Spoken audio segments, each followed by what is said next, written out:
Hello दोस्तों, नमस्कार, जय हिंद। कैसे हैं आप लोग? उम्मीद करता हूं आप लोग स्वस्थ होंगे और इस कोविड-19 महामारी में आप अपने साथ साथ अपने परिवार का भी पूरा ध्यान रख रहे होंगे। तो आप सभी का एक बार फिर से मेरे यूट्यूब चैनल पर बहुत बहुत स्वागत है। तो दोस्तों, आज का ये जो वीडियो मैं बनाने जा रहा हूँ, ये खास तौर पे उन नौजवानों के लिए बहुत ही महत्वपूर्ण है जो ITI कर रहे हैं या जो पहले से ITI कर चुके हैं। जी हाँ दोस्तों, जैसा कि आप हेडिंग में देख सकते हैं, मैंने लिखा है कि मिलिट्री इंजीनियर सर्विसेज यानी कि MES एक डिपार्टमेंट है जो कि मिनिस्ट्री ऑफ डिफेंस यानी कि रक्षा मंत्रालय के अंतर्गत आती है। इस डिपार्टमेंट में ITI पास कैंडिडेट्स की वैकेंसी के बारे में संपूर्ण जानकारी। जी हाँ दोस्तों, मैं आप लोग बताऊंगा कि MES जो डिपार्टमेंट है, इसमें ITI पास कैंडिडेट्स किस पोस्ट के लिए अप्लाई कर सकते हैं और इसका एजुकेशनल क्वालिफिकेशन क्या होना चाहिए। तीसरा, एज लिमिट क्या है, एज लिमिट क्या होती है।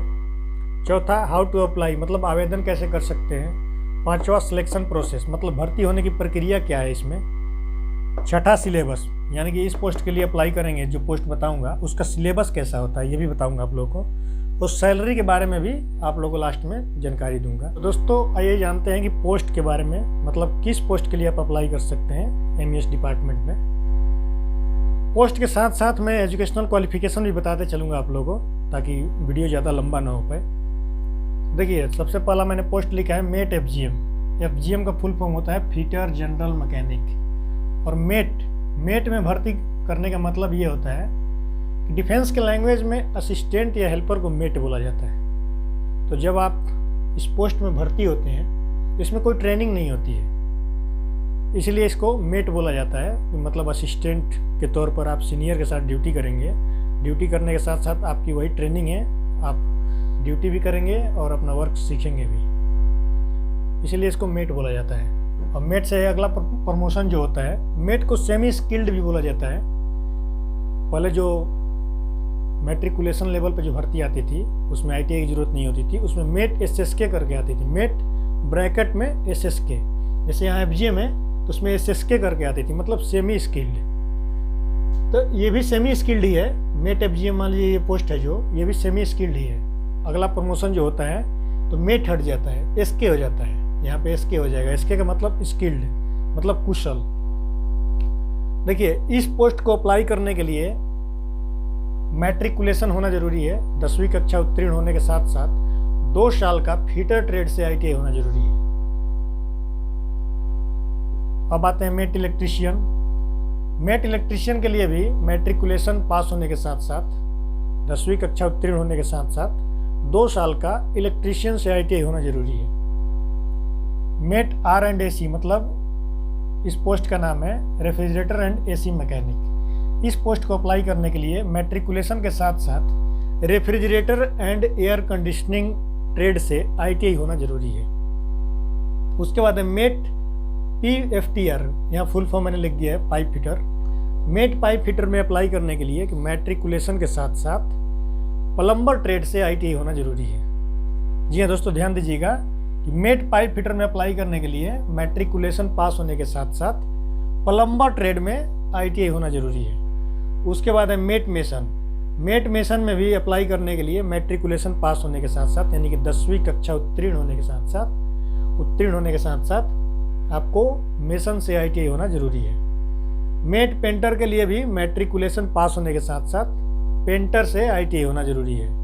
मेट VM का फुल फॉर्म मैंने यहाँ पर लिखा है व्हीकल मैकेनिक।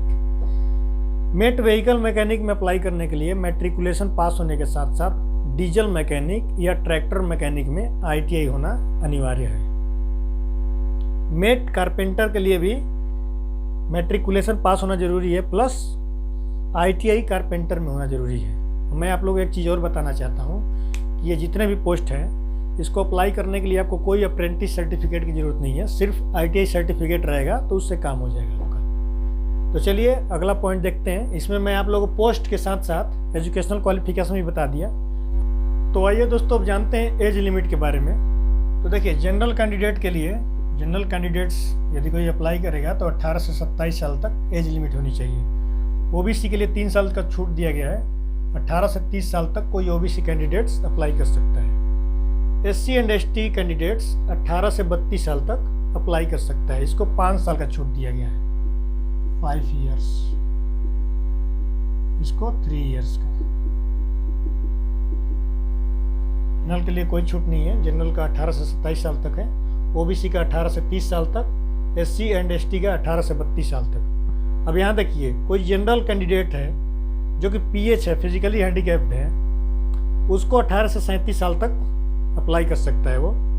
ओबीसी कोई फिजिकली हैंडीकैप्ड कैंडिडेट है, मान लीजिए कोई दिव्यांग है जो ओबीसी के अंतर्गत आता है, वो 18 से 40 साल तक अप्लाई कर सकता है।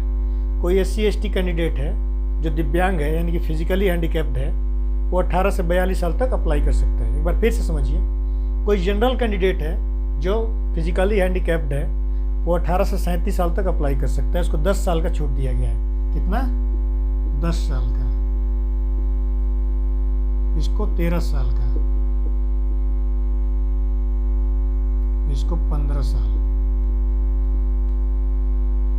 ठीक है, देख सकते हैं ये है age limit. How to apply मतलब आवेदन कैसे करें। तो दोस्तों, आवेदन करने के लिए आपको ऑफलाइन मोड से ही आवेदन करना होगा, क्योंकि ऑनलाइन मोड से इसमें आवेदन नहीं होता है। अब भविष्य में क्या पता हो सकता है ऑनलाइन मोड, लेकिन अभी तक तो ऑफलाइन मोड से ही इसमें अप्लाई किया जाता है। इसका ऑफिशियल जो वेबसाइट है वहाँ पे आप जाएंगे जब भर्ती निकलेगी, mes.gov.in। यहाँ पे आपको फॉर्म मिल जाएगा इस वेबसाइट पे। उस फॉर्म का प्रिंट निकाल के आप फॉर्म फिलअप करके और जो एड्रेस दिया रहेगा वहाँ पे आप भेज सकते हैं। तो ऑफलाइन मोड से आपको अप्लाई करना है। वेबसाइट का नाम मैंने बता दिया, और यदि भर्ती आती है तो मैं आप लोगों को लिंक भेज दूंगा, वहाँ से आप फॉर्म डाउनलोड कर सकते हैं। तो दोस्तों, आइए जानते हैं सबसे महत्वपूर्ण पॉइंट को, सिलेक्शन प्रोसेस, यानी कि भर्ती होने की प्रक्रिया क्या क्या होती है। तो पहला तो होता है कॉल लेटर। कॉल लेटर यानी कि आपके 10th यानी कि मैट्रिकुलेशन में और ITI में दोनों में आपके ठीक ठाक परसेंटेज है तो आपका कॉल लेटर आ जाएगा, चिंता करने की कोई बात नहीं है। अब मान लीजिए कि इसमें भी आपका 45% से नीचे है और इसमें भी आपका कम है, मान लीजिए इसमें भी 70 से नीचे है, तो थोड़ा सा क्या होगा, डाउट हो जाएगा, आपका कॉल लेटर आने की थोड़ी संभावना कम हो जाएगी। मान लीजिए कि इसमें आपका 50% से ऊपर है 10th में, और ITI में भी मान लीजिए कि 75 से ऊपर है, तो आपके कॉल आने की संभावना बढ़ जाएंगे। दूसरा आता है रिटन एग्जामिनेशन। दोस्तों, यही मेन है। रिटन एग्जामिनेशन में आपका यदि परफॉर्मेंस अच्छा रहा तो रिटन एग्जामिनेशन से ही मेरिट लिस्ट तैयार किया जाता है। इसमें आपका परफॉर्मेंस अच्छा रहा तो मान के चलिए कि यदि मेरिट लिस्ट में यानी कि रिटन एग्जामिनेशन आप क्वालिफाई कर गए, इसका मतलब ये है कि मेरिट लिस्ट में आपका नाम आ गया। जैसे ही आप रिटन एग्जामिनेशन क्वालिफाई करते हैं, समझ लीजिएगा आपका 90% जॉब हो गया। ठीक है, बरसते कि आपका डॉक्यूमेंट जो है ओरिजिनल होना चाहिए, कोई जाली डॉक्यूमेंट नहीं होना चाहिए। तीसरे नंबर पर आता है डॉक्यूमेंट वेरिफिकेशन। डॉक्यूमेंट वेरिफिकेशन में आपका जो डॉक्यूमेंट है वो मान्यता प्राप्त संस्थान से ITI होना चाहिए, और मान्यता प्राप्त किसी स्कूल से आपका वो होना चाहिए, क्या बोलते हैं, मैट्रिकुलेशन होना चाहिए। यदि आपके दोनों सही हैं सर्टिफिकेट तो डरने की कोई ज़रूरत नहीं है। चौथा नंबर पे है मेडिकल। जैसे ही आपका डॉक्यूमेंट वेरिफिकेशन हो जाता है तो डिपार्टमेंट के द्वारा एक मेडिकल फॉर्म दिया जाता है, फॉर्मेट होता है। उस फॉर्मेट को आप किसी गवर्नमेंट हॉस्पिटल में मेडिकल ऑफिसर के पास ले जाएंगे तो मेडिकल ऑफिसर आपके पूरे शरीर का चेक करेगा, जांच करेगा। उसके बाद उस फॉर्म पे वो अपना साइन करेगा, सिग्नेचर करेगा और स्टाम्प लगाएगा। तो ये जो मेडिकल का जो फॉर्म होता है, फॉर्मेट होता है, इसको ज्वाइनिंग के टाइम लेके आना पड़ता है। ठीक है, जैसे ही ज्वाइनिंग आपको मिलती है डाक के द्वारा, तो ये मेडिकल सर्टिफिकेट आपको लेकर आना पड़ता है। मेडिकल सर्टिफिकेट वही मैंने बताया कि मेडिकल ऑफिसर जारी करता है, और सरकारी मेडिकल ऑफिसर होना चाहिए। उसके बाद ज्वाइनिंग हो जाती है, और उस टाइम ज्वाइनिंग के समय कैरेक्टर सर्टिफिकेट भी मांगा जाता है कि कम से कम 2 अधिकारियों का जारी किया हुआ कैरेक्टर सर्टिफिकेट होना चाहिए। तो आइए दोस्तों, अब जानते हैं सिलेबस के बारे में। तो दोस्तों देखिए, मैथ जो है 10 से 15 मार्क्स के मैथ आ सकता है इसमें। रीजनिंग जो है 10 से 15 मार्क्स का रीजनिंग भी आ सकता है। GK एंड GS 20 से 25 मार्क्स का आ सकता है।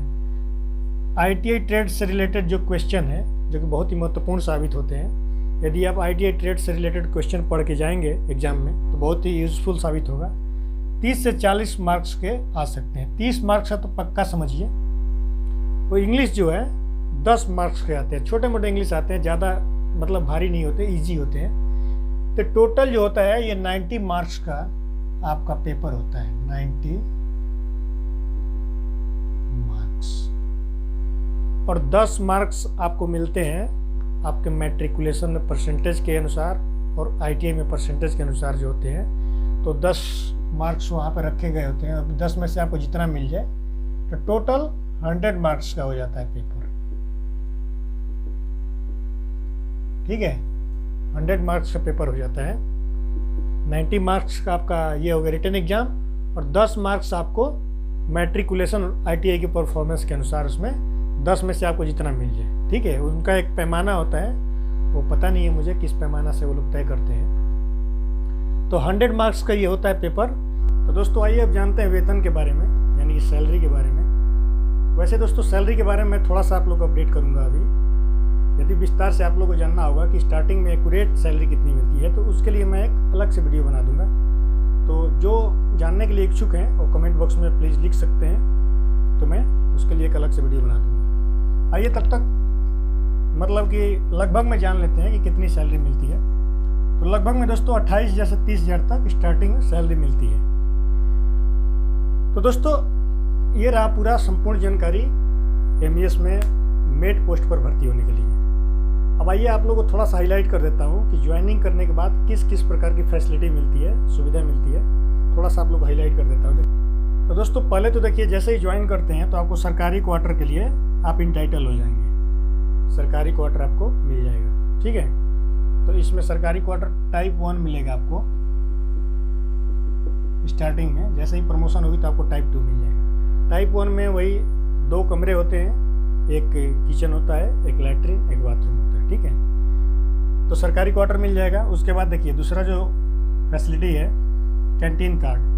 अब कैंटीन कार्ड 2 प्रकार के होते हैं, एक होता है ग्रोसरी कैंटीन कार्ड और एक होता है लिक्वर कैंटीन कार्ड। तो इसमें सिर्फ ग्रोसरी कैंटीन कार्ड मिलेगा आपको, क्योंकि MES में जो सिविलियन पोस्ट के लिए भर्ती होते हैं, सिविल पोस्ट के लिए, उसको ग्रोसरी कैंटीन कार्ड ही दिया जाता है। तीसरा है children education allowance. Children education allowance यदि किसी कर्मचारी के बच्चे पढ़ रहे होते हैं, पढ़ाई कर रहे हैं, तो उसके बच्चों को चिल्ड्रन एजुकेशन अलाउंस दिया जाता है। ये 1 क्लास से लेकर 12 क्लास तक दिया जाता है और मैक्सिमम 2 बच्चों के लिए ही चिल्ड्रन एजुकेशन अलाउंस क्लेम कर सकते हैं।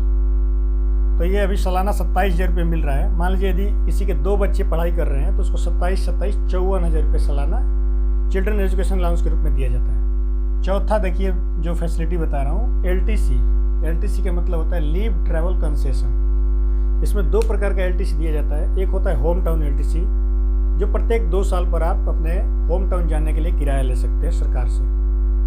और दूसरा LTC जो होता है वो होता है ऑल इंडिया LTC। तो ऑल इंडिया LTC में 4 साल के ब्लॉक में आप एक बार भारत में कहीं भी जाने के लिए, घूमने के लिए सरकार से किराया ले सकते हैं। और 5वां है देखिए मेडिकल फैसिलिटी। मेडिकल फैसिलिटी में जैसे ही आप भर्ती होंगे तो एक कार्ड बनता है CGHS कार्ड। तो आपको मेडिकल सुविधा के रूप में CGHS कार्ड बनाया जाता है, उससे आप अपना मेडिकल फैसिलिटी का फ़ायदा उठा सकते हैं। तो दोस्तों आप लोगों को मेरा ये वीडियो कैसा लगा आप लोग कमेंट बॉक्स में लिख के बताएं। तो दोस्तों मिलते हैं अगले वीडियो में, तब तक के लिए नमस्कार, जय हिंद।